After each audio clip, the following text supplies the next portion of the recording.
So this week I finished up the test app and finished up with the components.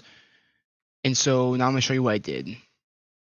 So the first thing I did was I added a new component for user inputs. But the problem was with the buttons that when I tried to interact with it with the main course goals, the main course goals are managed in app.js, and so is the app data.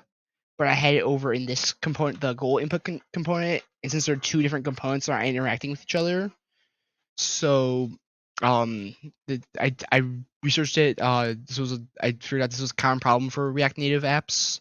It happens to everyone's app, and not just it's not like a specific thing that happened with mine.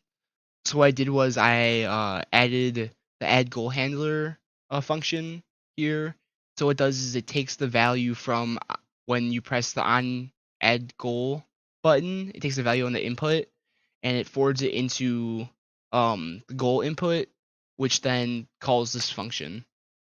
And so originally what happened was it didn't provide the text I entered when I wanted to add a new goal.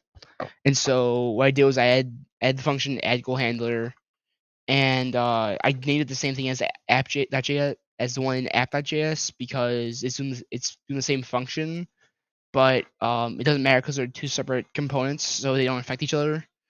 Then by calling this function manually, I was able to forward the text that was entered and pass it over to app.js, and so that it would receive the goal text.